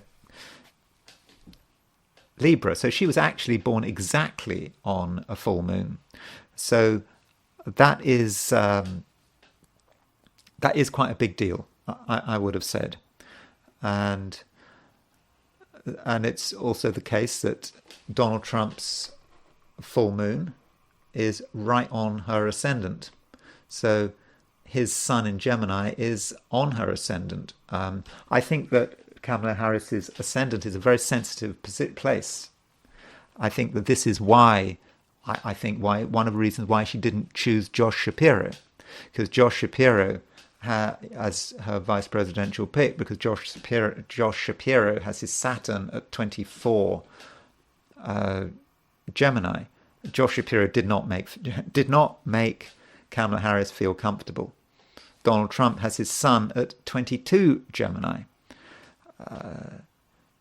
Given how she responded to Josh Shapiro, maybe there's something about Donald Trump's Gemini that doesn't make her feel particularly comfortable, particularly as it's that full moon that full moon could really be quite aggravating for her. But that, as far as I'm concerned, is not the main aspect between them. The most important aspect is that Kamala has Saturn opposition Mars. So with Saturn opposition Mars, that is quite frustrating, isn't it? I know it's not an exact opposition, but there's plenty of scope for being really quite frustrated with that Mars-Saturn opposition. In life, I know she's had a very successful run, but there could be moments of frustration and annoyance in her. I mean, maybe this relates to the fact of these stories that she's an incredibly difficult person to work with, that she has a very high staff turnover. And maybe that's one of the reasons that Josh Shapiro wasn't so enthused with the idea, perhaps, of being vice president. We don't quite know why, or being a vice presidential pick. We don't quite know precisely why she didn't choose Josh Shapiro.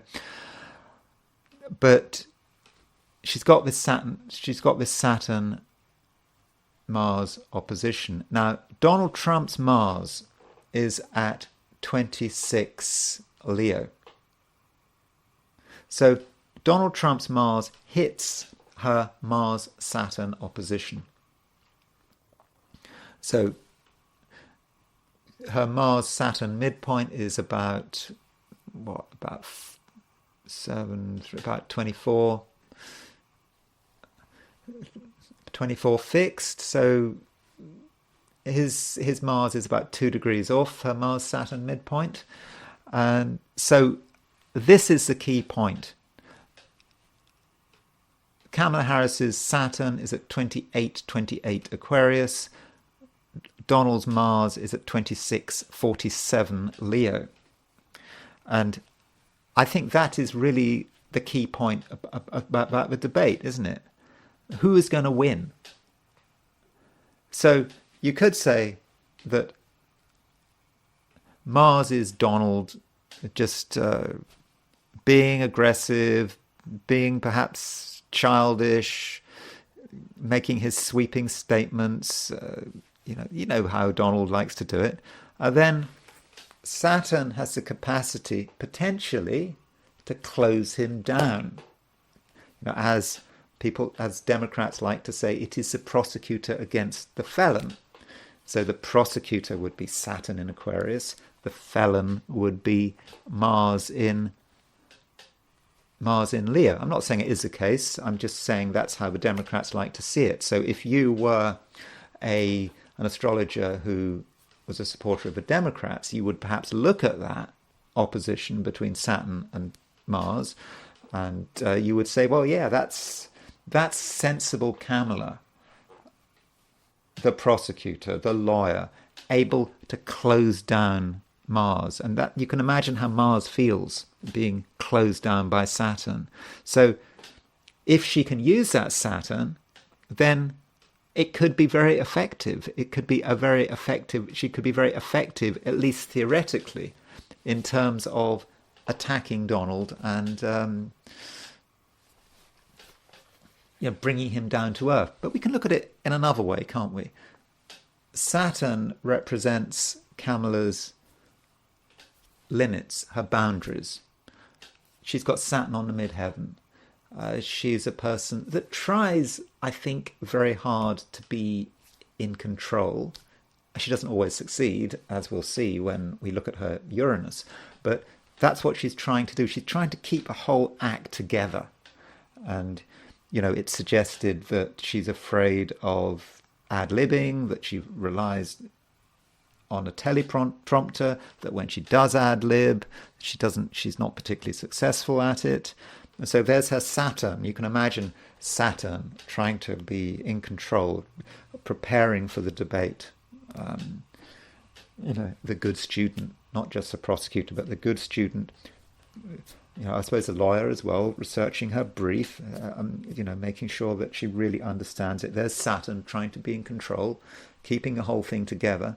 Then there's Donald's Mars. Mars picks holes in it. Mars is attacking, and Mars breaks the structure down, and she feels threatened, and it all comes apart. So you can see that this Mars-Saturn synastry between the two could potentially be very critical. And there is a sense in which there may be quite a lot that is at stake. Another thing about Kamala is her Jupiter. Kamala's Jupiter is so Kamala has got her Jupiter at, where's her Jupiter gone? Her Jupiter at 24 Taurus. Kamala's Jupiter is on Donald's midheaven. Now, I kind of think when you've got a Jupiter midheaven aspect, you might disagree with me, that when you've got a Jupiter midheaven aspect, the person with the midheaven feels the Jupiter, feels the planet aspecting the midheaven. I'm not so convinced that the person with the planet feels another person's midheaven. I don't think it's. I kind of feel it's difficult to impose your midheaven on someone, but you can impose your Jupiter on someone. So Kamala's Jupiter is on Trump's midheaven, and you could argue that Kamala is actually helping Trump get to the White House. You could argue that. Because Jupiter is on his mid. I know she's got Jupiter quite close to Algol, but you could argue Jupiter on his midheaven, she's helping him in his career. I just have this strange feeling that, again, you probably disagree with me, but if Biden had been running against Trump, I kind of think Biden would have won. Perhaps. I actually think. I know everyone thinks the opposite. It's a completely contrarian view, but I just get that feeling, and that somehow the chances of Democratic victory have been perhaps reduced by making this switch. I mean, we'll never know because it's a hypothetical. But still, Kamala's Jupiter is on Trump's the midheaven, and so I think that in some way she is perhaps benefiting him. I don't think she's hurting him having Jupiter on her midheaven, but maybe this isn't the point. I think the key point is the fact that they've got this Mars-Saturn opposition. His Mars is opposition her Saturn, and I think that is. That's really important. And, well, I suppose there's Trump's full moon opposition on her ascendant, and how she responds to his sun on her ascendant. I don't know. She mustn't respond badly. She mustn't respond like she did to Shapiro, because she couldn't handle his Saturn on her ascendant. Now, I suppose we should be thinking about composite charts. Now, I don't even know if a composite chart is appropriate here, because it's not like they're married. But I suppose for fun, we might want to look at their composite chart. This is a chart where you sort of mix the two together. You take the midpoints of each of their planets, and so let's. Okay, so there's Donald Trump's chart, and we're going to have a composite between him and Kamala Harris. Don't worry too much about the ascendant or the midheaven. Just that's. So there's the composite. Now, by definition, this composite chart has a full moon in it. So if you've got two people with the same aspect, like Meghan's got Venus sextile Mars, Harry has got Venus sextile Mars, that means by definition there'll be Venus sextile Mars in the composite. Kamala has a full moon in her chart. Donald has a full moon in his chart. That means the composite will also have a full moon. And the composite is kind of super interesting because the composite is really very fiery, isn't it?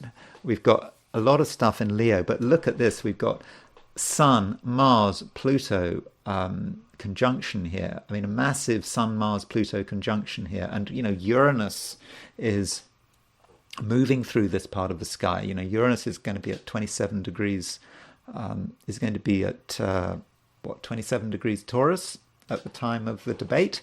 So Uranus is going to be pretty much on their Pluto. It's going to be on their composite Pluto, pretty close to their composite full moon, and so we're going to get all the action at the time of the. Where's Uranus going to be at the time of the election? On the day of the election, Uranus was going to be at 25:43 Taurus, so Uranus is going to be very close to their composite full moon. So this seems to be a relationship, but in some ways is destined, doesn't it, with this composite chart? And all that stuff in Leo. I think this is going to be pretty interesting, and I will be looking at that chart, I'm sure, quite a lot. Now, as far as the debate is concerned, at the time of the debate, if we look at the chart for the debate, so Uranus is at 27:13 Taurus. So that means that Uranus is going to be kind of square Donald's Mars. It's going to be kind of square Kamala's Saturn. So Uranus will be on their sort of joint Mars-Saturn midpoint. And so I think it's going to be really interesting how this Mars-Saturn synastry works. And I think that what we're going to see in this debate, what I'm perhaps hoping we're going to see, is we're going to really see what Mars-Saturn synastry looks like. We can theorize astrologically about what it means to have his Mars opposition her Saturn. We can theorize about it. We can talk about frustrations, and we can talk about how one can hurt the other. But with Uranus hitting that key point of synastry at the time of the debate, I think we might have a real chance to get an astrology lesson. That's at least what I'm hoping for. Now, I finally want to look at Kamala's chart from a perspective of her Uranus, and I've just noticed this, and I think it is important. And when you look at her chart, you see, she's got Uranus conjunct Pluto, she's got Uranus conjunct Venus, and it's sort of on the IC. So her Uranus is quite strong, and you could say it's opposition Chiron. So there is some activity there. By the way, in terms of the debate, she has got Jupiter's going to be fairly close to her ascendant at the time of the debate, which you could say, well, that's good for Kamala. She's going to have transiting Jupiter on her ascendant. But then on the other hand, Trump's going to have Jupiter fairly close to his sun. So you could argue that both Kamala and Donald are going to benefit from Jupiter. So that is possible. But with Kamala's Uranus, so at first Kamala's Uranus doesn't seem so spectacular, does it? But then you have to consider it in terms of her full moon. So she was born on an exact full moon. And that means that Uranus is semi-square her sun, and it is sesquiquadrate her moon. So she's got Uranus on the sun-moon midpoint. Furthermore, as we've got an exact time for Kamala, I'm going to stop calling her Pamela. Kamala. Her ascendant midheaven midpoint. See, there's her ascendant, and there is her midpoint. There is her ascendant at 24. Is at 24 Gemini, and her midheaven is at about 2 Pisces. So she has got her midpoint here. So the midpoint at around 28 Aries, which she's got Moon on the ascendant midheaven midpoint. She's also got Uranus on the ascendant midheaven midpoint. So that means she's got Uranus on the Sun-Moon midpoint and Uranus on the ascendant midheaven midpoint. So her Uranus is really strong. And let me just show that in terms of her 90-degree dial. We can see all of this. So let me just put...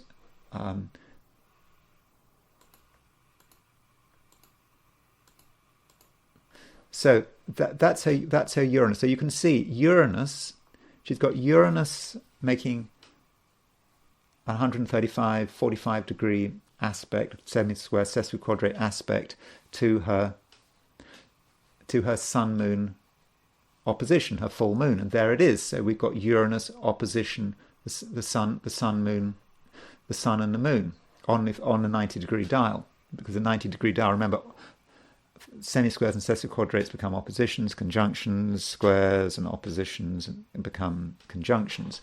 And also Uranus is on the ascendant midheaven midpoint. So this Uranus is an absolutely critical point in her chart. And it occupies these 2 vital midpoints. So if you read Charles Harvey and Michael Harding's Working with Astrology, they do really emphasize the Sun, Moon and the ascendant midheaven midpoints. If you don't use any other midpoints, at least use the Sun, Moon midpoints and the ascendant midheaven midpoints. And so she's got Uranus really strongly placed here. And so what does that mean? We know that, as I've just said earlier in this video, that Kamala is difficult to work with. I mean, that seems to be Uranus. There's something about her that is perhaps disruptive and abrupt. You know, we might not see this all the time, but things happen in Kamala's life.